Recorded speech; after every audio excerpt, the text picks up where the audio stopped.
all about people who have a disability, celebrating differences. So they'll also get a better understanding. Well, we go to different schools and talk about Spinclusion. We were working in schools in inclusive classroom settings, and what we realized was in the younger grades, children were naturally inclusive. So kindergarten to about grade 4 or 5, children with disabilities were being included at recess, right? Birthday parties, and so on. And around grade 5, 6, 7, there started to be a shift, and kids with disabilities were not being included in the same way. So we tried to come up with a fun and interesting way of getting children and youth thinking about being more inclusive. But the more we played, the more we realized that it's not just about including children and youth with disabilities, but it's including all people. So we expanded the game to include questions around cultural differences, newcomer issues, LGBTQ as well. So kind of the whole gamut of what might make somebody be perceived as being different.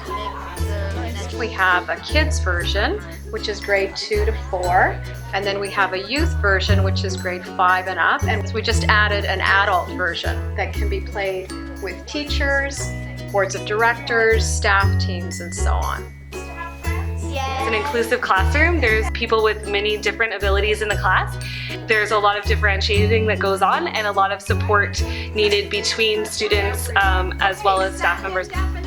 Inclusion, really, the game is great because it's getting people really thinking about how different abilities and different people's feelings and how just including people in general is needed. So in this game, what did you learn today, Kyle? To include people. To include people. Excellent.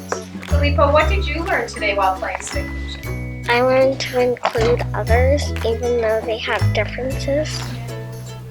There's a good message that you all are sending across, which is to celebrate differences, which children I think normally don't do. The minute they find somebody different, they think, it's an opportunity for them to, have fun at that child's expense. So when they're shown a different way of handling situations like this, I think they begin to understand that being different is being okay, and that it's nice for you to include children who are different and treat them just like you would treat anyone else. We talk about the impact of the R word, what it feels like, why it's hurtful, why it's not okay to use the R word, right? Not just about not calling somebody the R word, but just using it in general conversation as well, why that is not okay. I think it's hurtful for somebody to hear the R word if they have a disability, because every human being on this earth is equal and nobody should be treated like badly just because they don't have a quality somebody else has.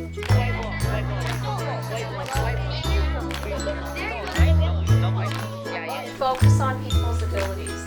That means we want you to, from BC to Newfoundland to Nunavut, got to take Spinclusion across the entire country, and every organization that participated in training left with a free Spinclusion game. So it was 113 partnerships that we made.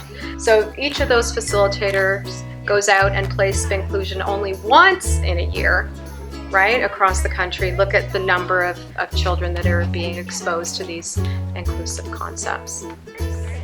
You can download all the game pieces directly from the website. So from the spinner to the board to the posters to all the questions to all the different parts of the game, you can actually just download right off that website. So this is going to stay in your classroom, and it's going to remind you of all the things that we talked about today.